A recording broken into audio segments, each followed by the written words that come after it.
তো সকালে মিলে কোথায় এলাম? নবদ্বীপে চলে এলাম। তো মাগো, নবদ্বীপে নবদ্বীপ চন্দ্র আমার গৌরী সুন্দর মাত্র 24 বছর বয়সে সন্ন্যাসী হলেন। মাত্র 24 বছর বয়সে সন্ন্যাসী হয়ে বিদ্যাভাসে দিগ্বিজয়ী পণ্ডিত হলেন। মাত্র 24 বছর বয়স, মা, বেশি না। বর্তমান কলিযুগে আমাদের যে বাড়িতে ছেলে মেয়েরা আছে তাদেরকে যদি বলি যে বাবা একবার কৃষ্ণ বলতো, একটু হরিনাম করতো, চল ওইখানে কীর্তন হচ্ছে একটু শুনে আসি, কি বলে? কি বলে মা? আমাদের ছেলে মেয়েরা কি বলে? এই বয়সে করবো না, বড় হলে করবো। বলে এখনো সময় হয়নি। তো সময়টা কবে হবে? যবে বয়স হবে, দাঁতগুলো পড়ে যাবে, জিভটা তোতলা হয়ে যাবে, আর ভালো করে কথা বলতে পারবে না, তখন হরি বল আর বলতে পারবে না। কি বলবে? কি বলবে? হাজি বল, হাজি বল। তাহলে মা তখন যদি ওইরকম করে হরি বলে বলে, হরি শুনতে পাবে? পাবে শুনতে? তাহলে তাকে যদি ডাকতে হয়, তাকে যদি ভজনা করতে হয়, সময় থাকতে করতে হবে, সময় থাকতে তার চরণ আশ্রয় করতে হবে। মাত্র 24 বছর বয়সে আমার মহাপ্রভু সন্ন্যাসী হয়েছে। মা সন্ন্যাসী হয়ে মা সচী মাতার কাছে গেছে মাতৃ আদেশ নিতে। গিয়ে কি বলছে? মা গো, মা আমি তো সন্ন্যাসী হয়েছি, তুমি আমায় অনুমতি দাও মা, আমি বৃন্দাবনে যাব। মা সচীমাতা বলছে, ওরে নিমাই, আমি তোকে বৃন্দাবনে যাওয়ার অনুমতি দিতে পারবো না। কেন জানিস? কারণ নদিয়া নবদ্বীপ থেকে বৃন্দাবনে অনেক দূরে। আমি সেখানে গেলে আমি তোর কোনো খবর পাবো না, আমি জানতে পারবো না তুই কেমন আছিস। তাই আমি তোকে বৃন্দাবনে যাওয়ার অনুমতি দেব না, দেব না, দেব না। গৌরহরি মা সচী মাতার চরণ দুটিকে জড়িয়ে ধরে বলছে, মা গো, তুমি আমায় বৃন্দাবনে যাওয়ার অনুমতি দাও।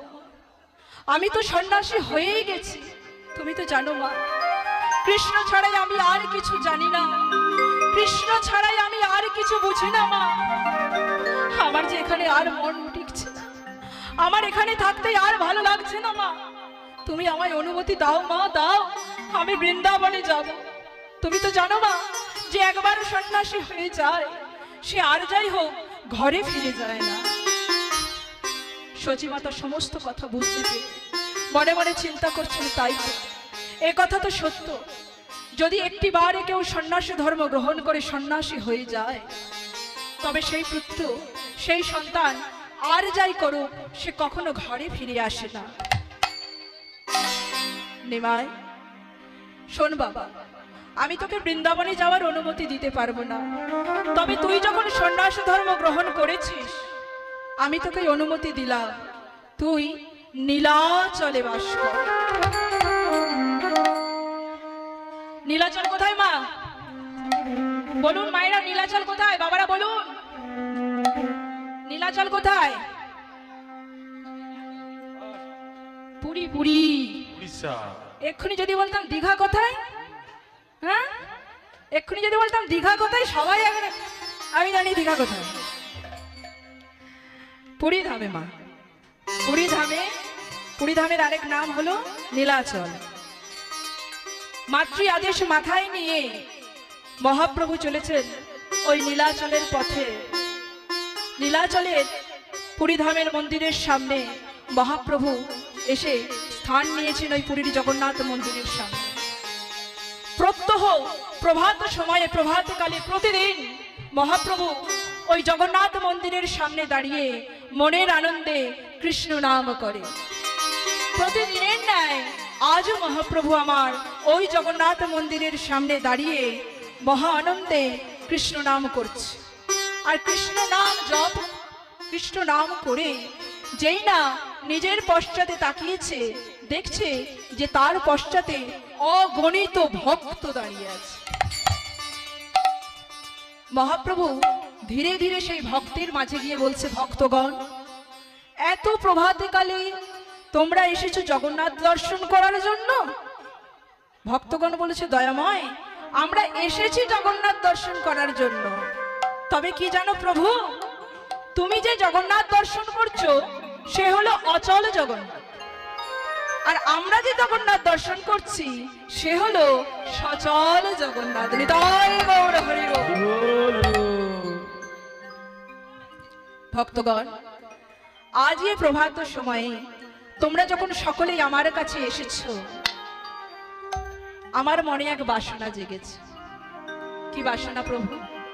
ভক্তগণ, আমার মনে বাসনা জেগেছে যে আমি তোমাদের সকলকে নিয়ে একসাথে এই জগন্নাথ মন্দিরের সামনে দাঁড়িয়ে কৃষ্ণ নাম করব।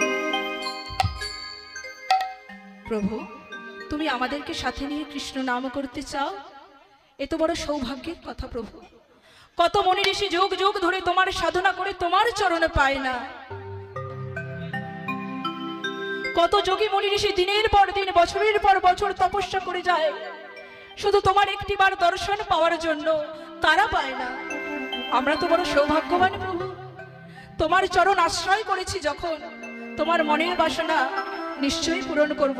প্রভু, তুমি আমাদের সকলকে নিয়ে এই জগন্নাথ মন্দিরের সামনে কৃষ্ণ নাম করতে চাও তো? বেশ প্রভু, তাই হবে।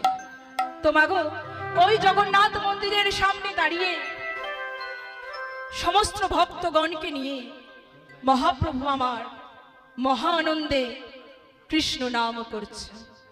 কেমন ভাবে করছে? মাগো, নাম গাইতে গাইতে হঠাৎ মহাপ্রভু লক্ষ্য করলেন। কি লক্ষ্য করলেন? সমস্ত ভক্তের পেছনে দাঁড়িয়ে এক ভক্ত নয়নের জলে বুক ভাসিয়ে কাঁদছে। মহাপ্রভু আমার ধীরে ধীরে সকল ভক্তের কাছ দিয়ে সেই ভক্তের কাছে গিয়ে দাঁড়িয়েছে। ভক্ত, কে তুমি? এভাবে নয়নের জলে বুক ভাসিয়ে কেন কাঁদছ? কি নাম তোমার? কোথা থেকে এসেছো তুমি? প্রভু, আমার নাম গোবিন্দ ঘোষ। আমি এসেছি অগ্রদ্বীপের মাটি থেকে। বেশ, কার কাছে এসেছো? আমি এসেছি তোমার কাছে দয়াময়। আমার কাছে? কেন আমার কাছে এসেছো কেন? ও দয়াময়, আমি আমার সর্বস্ব ত্যাগ করে তোমার কাছে এসেছি কেবলমাত্র তোমার সঙ্গী হব বলে। আমার সঙ্গী হবে? তুমি আমার সঙ্গী হতে চাও গোবিন্দ? হ্যাঁ দয়াময়, আমি আমার সর্বস্ব ত্যাগ করে, গৃহ পরিত্যাগ করে এসেছি তোমার কাছে কেবলমাত্র তোমার সঙ্গী হব বলে। প্রভু বলছে, দেখো গোবিন্দ, এই জগতে যারাই আমার সঙ্গী হতে চায়, যারাই আমার সঙ্গ পেতে চায়, যারা আমায় ভালোবাসে, তারা জীবনে কষ্ট ছাড়া আর কিছু পায় না। প্রতিটি পদে পদে পরীক্ষা দিতে হয় তাদের, সর্বস্ব হারাতে হয় তাদের। এত দুঃখ কষ্ট তুমি সহ্য করতে পারবে না গোবিন্দ। তার থেকে এক কাজ করো, তুমি ঘরের ছেলে ঘরে ফিরে যাও। দয়াময়, আমি তো ঘরে ফিরে যাব বলে তোমার কাছে আসি। ঘরে ফিরে যাওয়ার জন্য আমি সব কিছু ত্যাগ করে তোমার চরণ সার করব বলে আমি তোমার কাছে আসিনি দয়াময়। আমি এসেছি যখন সবকিছু পরিত্যাগ করে আমাকে তোমার সঙ্গী করতেই হবে, করতেই হবে, করতেই হবে। ভক্তের এত জেদ দেখে ভগবান আমার ভক্তের কাছে হার স্বীকার করল। কিন্তু মা, এই যে ভগবান ভক্তের এক কথাতে গোবিন্দ ঘোষকে নিজের সঙ্গী করে নিতে রাজি হলো, এর পেছনে একটা কারণ আছে। কারণটা কি?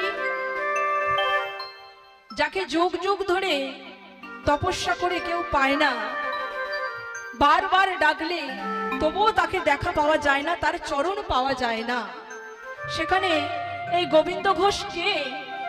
যে গোবিন্দ ঘোষের এক কথাতে ভগবান তাকে সঙ্গী করে নিতে রাজি হয়ে গেল। সেই কথা জানতে গেলে আমাদেরকে একটু দাপর যুগে ফিরে যেতে হবে মা। দাপর যুগে শ্রীমতী রাধারানী, আমরা সকলে রাধারানীকে জানি মা, রাধারানী যে ভগবান শ্রীকৃষ্ণকে কত ভালোবাসতো তাই জগতের কারো আর জানতে বাকি নেই।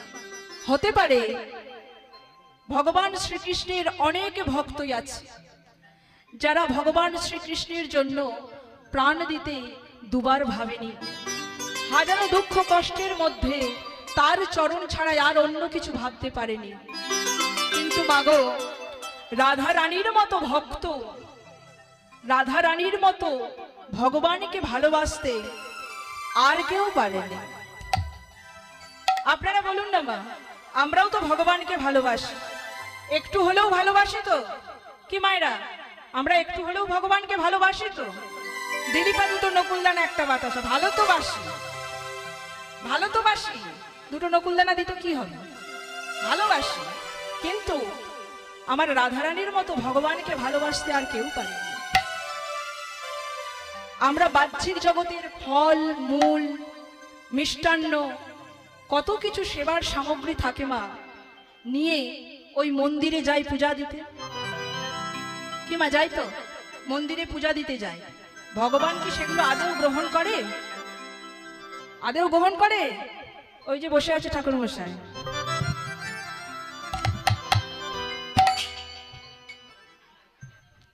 হরি বল হরি। কিন্তু মা রাধারানী এমন একজন ভক্ত ছিলেন, তিনি ভগবানকে বাইরের কোনো কিছু দিয়ে পূজা করতেন না, বাইরের কোনো কিছু জিনিস দিয়ে তাকে সেবা দিতেন না। কারণ আমাদের অজানা হলেও রাধারানীর কিন্তু এটা অজানা ছিল না, ভগবান আমাদের দেহের মধ্যে, যে আমাদের দেহ আছে না মা, আমাদের দেহের মধ্যে সব কিছু দিয়ে রেখেছে। ভগবানের পূজা দিতে কি কি লাগে? কি কি লাগে বাবা? একটু কথা বলুন আমার সাথে, কি কি লাগে? কেউ কথা বলছে না, রাগ করেছেন? তাহলে একটু কথা বলুন। ভগবানের পূজা দিতে গেলে কি কি লাগে? দুটো একটা বললেই হবে, বলুন।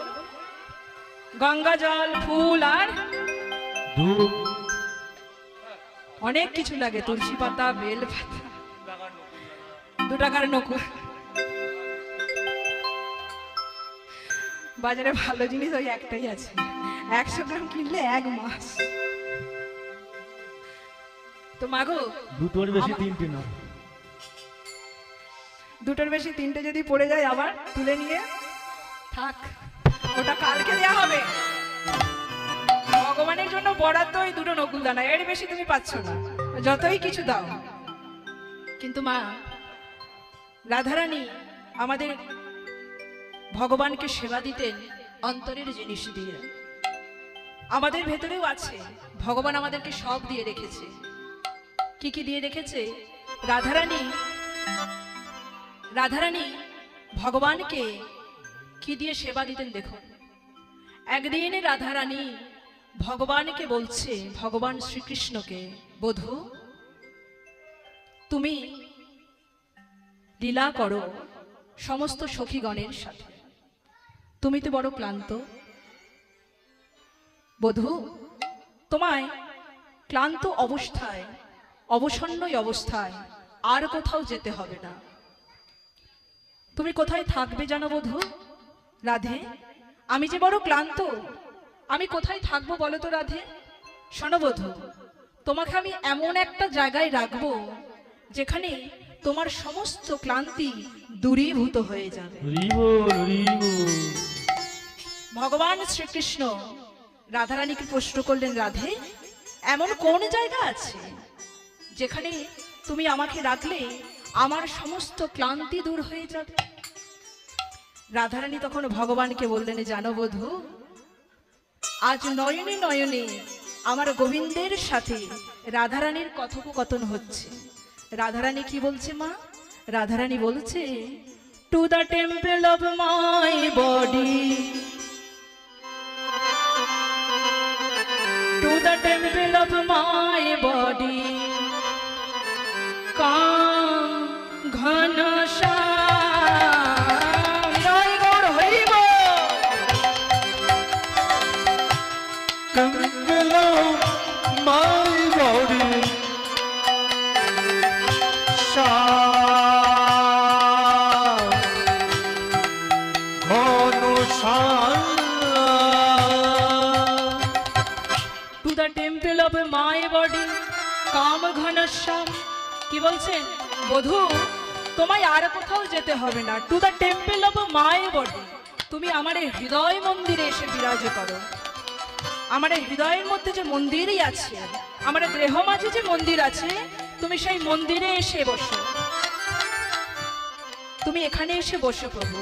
Two the temple of my body To the temple of my body, come Ghanshyam. shine, Gonu জয় গৌর হরি বল। shine,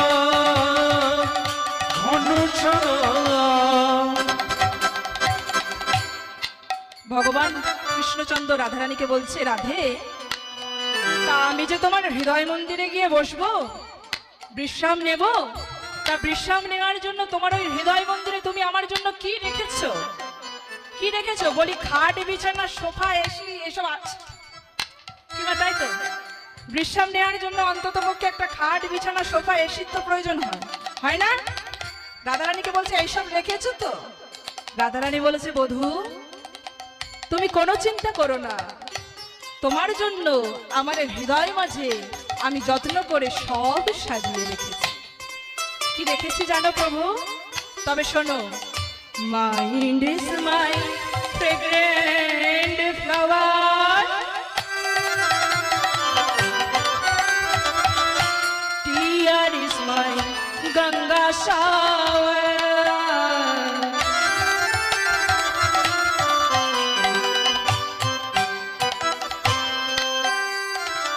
কি বললেন মা? Mind is my fragrant flower, tear is my Ganga shower. অর্থাৎ আমার এই যে মন, মাইন্ড মানে মন, আমার এই মন হলো ফ্রেগ্রেন্ট ফ্লাওয়ার মানে সুগন্ধি ফুল। আমার এই মনটা হলো প্রভু সুগন্ধি ফুল। টিয়ার্স মানে চোখের জল, টিয়ার ইজ মাই গঙ্গা সাগর, আমার এই চোখের জলই হলো গঙ্গার জল। বধূ, আমি বাইরের জল দিয়ে তোমার চরণ ধৌত করব না। কি দিয়ে করব জানো? আমার এই নয়ন গঙ্গার জল দিয়ে আমি তোমার চরণ ধৌত করব, আর মন ফুলের উপর বিছানা করে তোমায় বসতে দেব। Mind is my fragrant flower, tear is my Ganga shower.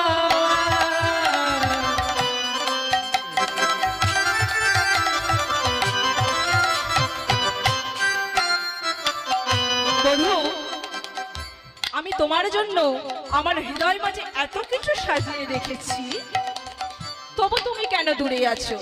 Please come to my heart বাবার, please come to my heart বাবার। কি বললেন? Please come to my hertz বাবার, দয়া করে তুমি আমার হৃদয় কক্ষে এসো। হার্ট মানে হৃদয়, বাবার্স মানে হলো কক্ষ। বধূ, তোমার আর কোথাও যেতে হবে না, তুমি দয়া করে আমার এই হৃদয় কক্ষে এসে বিরাজ করো। তবে বধূ, শুধু বিরাজ করলে হবে না, আর কি করবে জানো? Reign here, reign here. এই রেন মানে কি গো? রেন মানে বৃষ্টি। বৃষ্টি। বলে বাবা সারাদিন এত বৃষ্টি হয়েছে, আর বৃষ্টির কথা বলুন। কিন্তু মা, আমি যে রেন কথা বলছি তার বানানো আলাদা আর মানেও আলাদা। আমি যে রেনের কথা বলছি সেটার বানানো হলো REIGN। রেন মানে কি? রেন মানে কি? রেন মানে কি মা? এই রেন মানে কি? আমার জানা নেই। এই রেন মানে হলো, এই রেন মানে হলো রাজত্ব।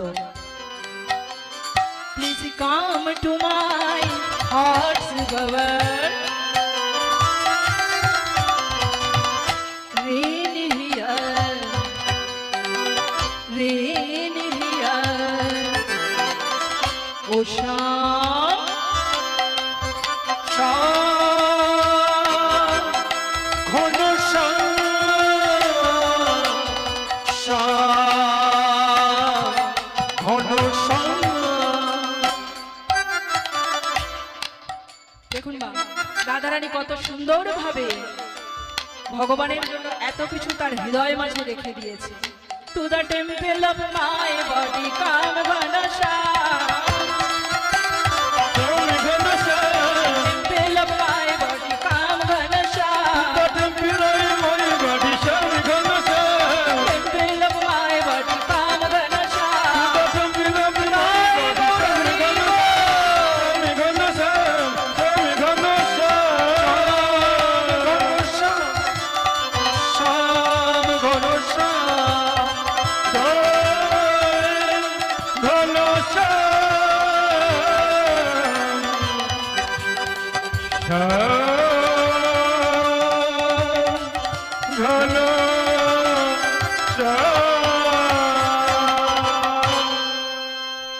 তো মাগো, বুঝতে পারলেন রাধারানী কত বড় ভক্ত।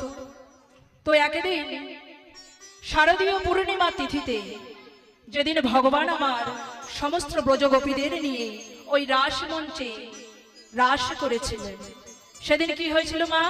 সমস্ত গোপীগণের ইচ্ছা ছিল যে বধূকে